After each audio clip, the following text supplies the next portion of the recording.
แปลหนังสือธรรมบทภาค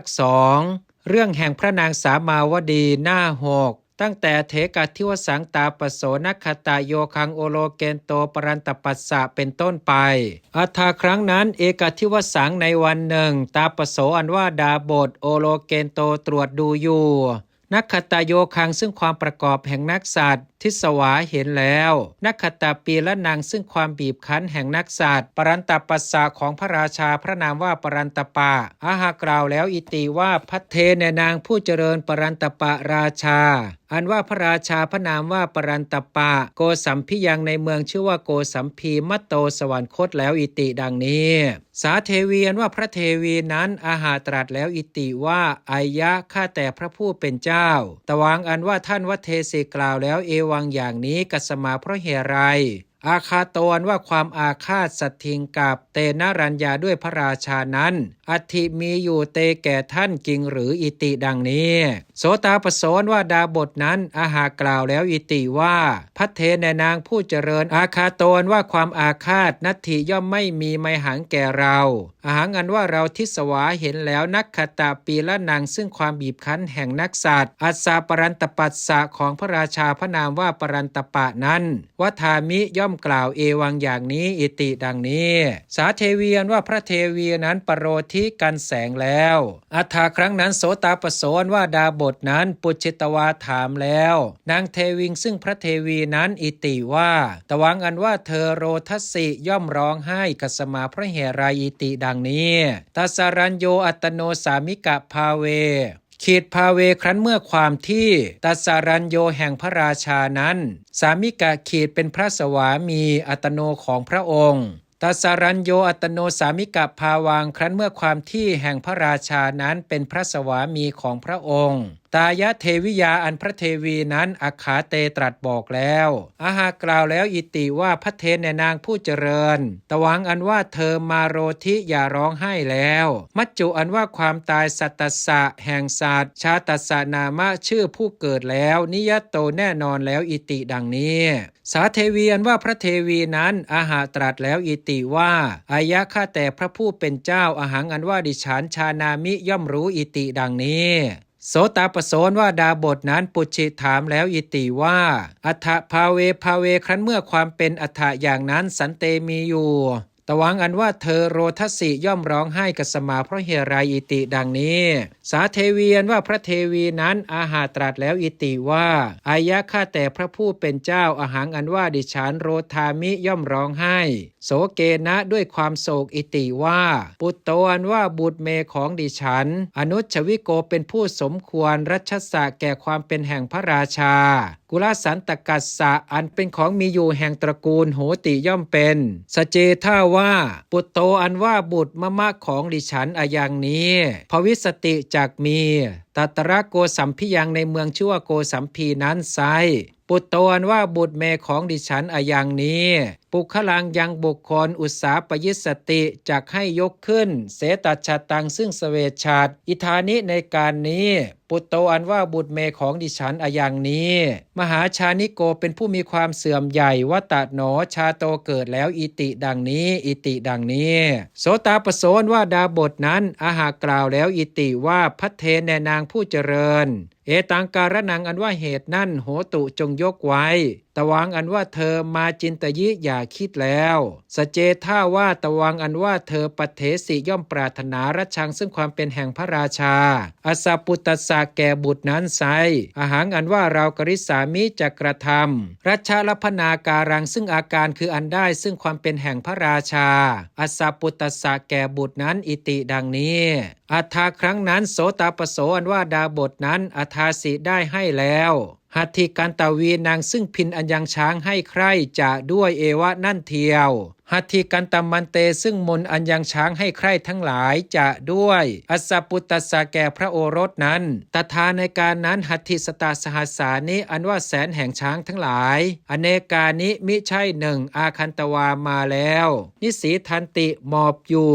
วัตตารุขมูเลที่โคนแห่งต้นไทรครั้งนั้นโสตาปโสอันว่าดาบทนั้นอาหากล่าวแล้วนางกุมารังกะพระกุมารนั้นอิติว่าหัตถีสุครั้นเมื่อช้างทั้งหลายอนาคเตสุไม่มาแล้วเอวะนั่นเทียวต วังอันว่าเจ้าอภิรุหิตวาขึ้นแล้วรุกขังสู่ต้นไม้เตสุหัตถีสุครั้นเมื่อช้างทั้งหลายเหล่านั้นอาคเตสุมาแล้ววัตวาร่ายแล้วมันตังซึ่งมนอิมังนี้ปหาระจงดีตันติงซึ่งสายอิมังนี้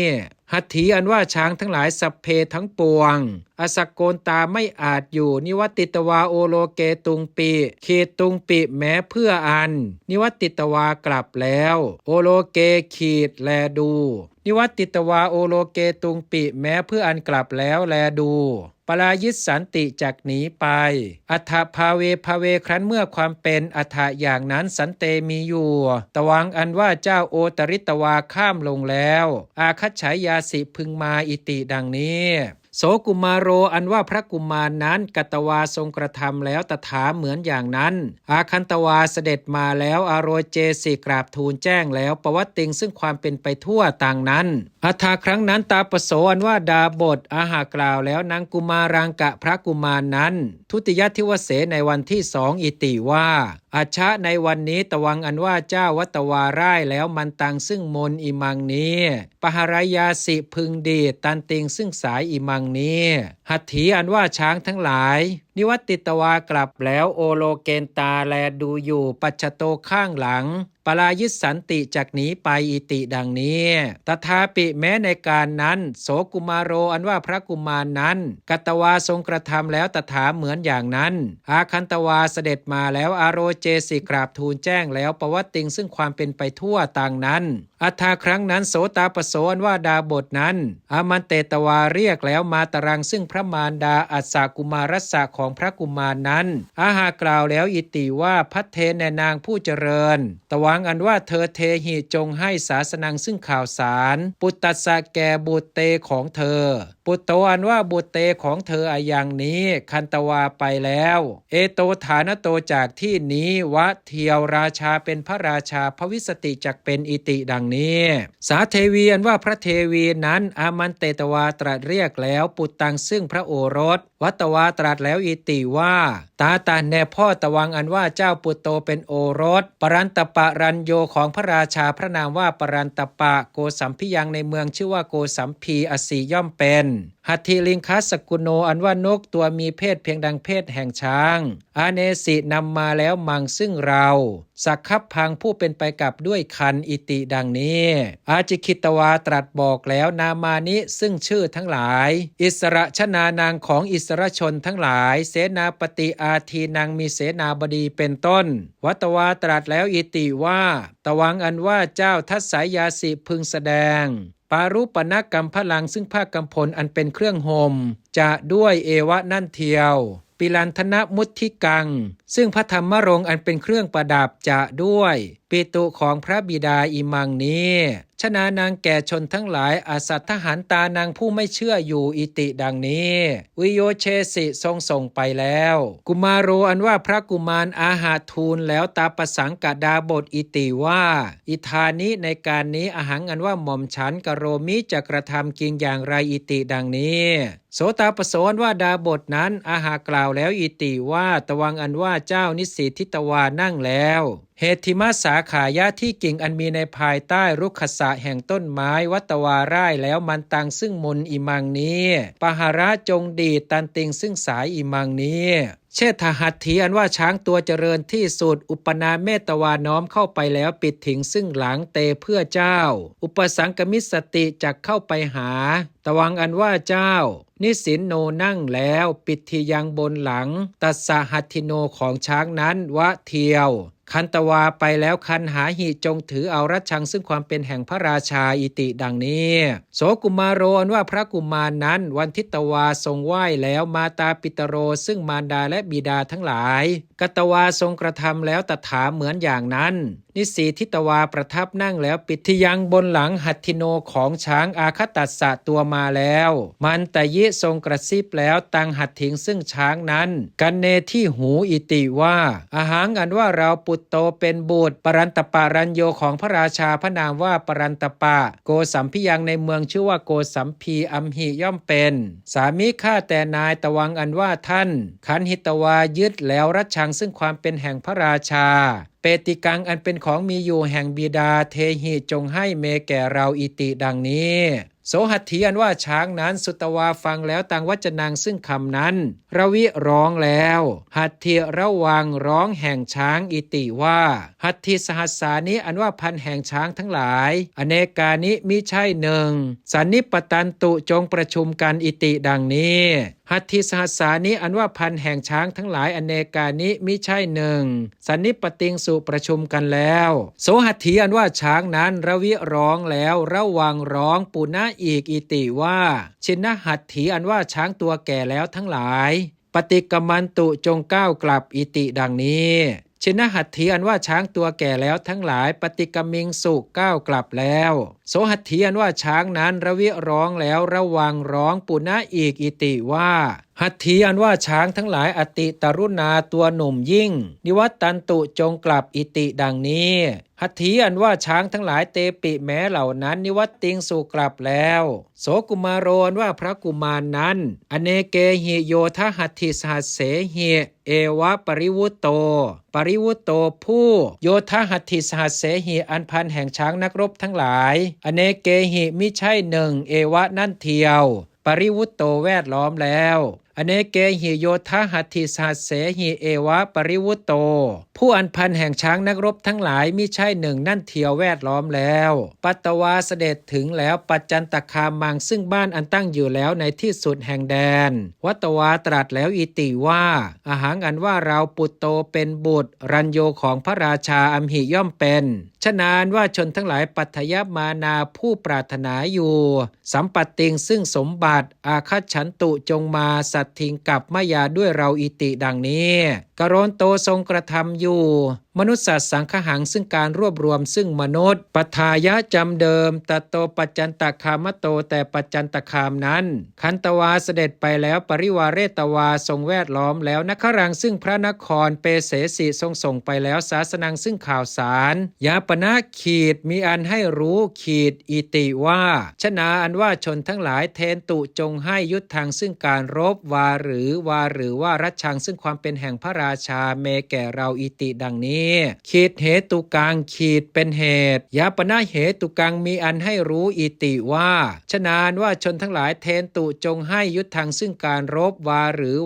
ว่ารัชชังซึ่งความเป็นแห่งพระราชาเมแก่เราอิติดังนี้ขีดเป็นเหตุฉะนั้นว่าชนทั้งหลายนาคราผู้อยู่ในพระนครอาหังสู่กล่าวแล้วอิติว่ามายังอันว่าเราทั้งหลายนาทัสสามารถจักไม่ให้การณานี้ซึ่งเหตุทั้งหลายทเวปิแม้สองหิด้วยว่าเทวีอันว่าพระเทวีอัมหากังของเราทั้งหลายครุคัพพาผู้มีพระคันหนักหัตถิลิงคัสกุเนนะอนุกตัวมีเพศเพียงดังเพศแห่งช้างนีตานำไปแล้วมายังอันว่าเราทั้งหลายณชานามะย่อมไม่ทราบตัสสาเทวิยาอธิภาวังวาขีดภาวังซึ่งความที่ตัสสาเทวิยาแห่งพระเทวีนั้นอธิขีดมีอยู่วาหรือตัสสาเทวิยาอธิภาวังวาซึ่งความที่แห่งพระเทวีนั้นมีอยู่หรือตัสสาเทวิยานัตถิภาวังวาวาหรือว่าขีดภาวังซึ่งความที่ตัสสาเทวิยาแห่งพระเทวีนั้นนัตถิขีดไม่มีอยู่วาหรือว่าตัสสาเทวิยานัตถิภาวังซึ่งความที่แห่งพระเทวีนั้นไม่มีอยู่มายังอันว่าเราทั้งหลายณสุโนมะย่อมไม่ฟังปวัตติงซึ่งความเป็นไปทั่วตัสสาเทวิยาแห่งพระเทวีนั้นยาวะเพียงใดมายังอันว่าเราทั้งหลายนาทัสสามารถจักไม่ให้ยุทธังซึ่งการรบเอวะนั่นเทียวนาทัสสามารถจักไม่ให้รัชชังซึ่งความเป็นแห่งพระราชาตาวะเพียงนั้นอิติดังนี้กิระได้ยินว่าปเวนิรัชชังอันว่าความเป็นแห่งพระราชาโดยเชื้อสายต่างนั้นอโหสิได้มีแล้วตถาในการนั้นตโตในลำดับนั้นกุมารโรอันว่าพระกุมารวัตวาตรัสแล้วอิติว่าอาหังอันว่าเราปุตโตเป็นบุตรตัสสาเทวิยาของพระเทวีนั้นอัมหิย่อมเป็นอิติดังนี้กเทตวาตรัสบอกแล้วนามานิซึ่งชื่อทั้งหลายอิสระชนานางของอิสระชนทั้งหลายเสนาปฏิอาทีนางมีเสนาบดีเป็นต้นทัศเสสิทรงแสดงแล้วรัตตกรรมพลังซึ่งผ้ากำพลสีแดงจะด้วยมุทิกังซึ่งพระธรรมรงค์จะด้วย ชนานางแก่ชนทั้งหลายอสัตถหันต่างผู้ไม่เชื่ออยู่ตถาปิแม้อย่างนั้นเตชนานว่าชนทั้งหลายเหล่านั้นสัญชานิตวาจำได้แล้วรัตตกรรมพลังซึ่งผ้ากำพลสีแดงจะด้วยมุทิกังซึ่งพระธรรมรงค์จะด้วยต่างนั้นนิกังขาเป็นผู้มีความสงสัยออกแล้วหุตวาเป็นวิวริตวาเปิดแล้วทวารังซึ่งประตูอภิสินจิงสุอภิเษกแล้วตังกุมารังซึ่งพระกุมารนั้นรัชเชในความเป็นแห่งพระราชาอุปติอันว่าความเกิดขึ้นอุเทนัสสะแห่งพระราชาพระนามว่าอุเทนอย่างนี้ตาวะกร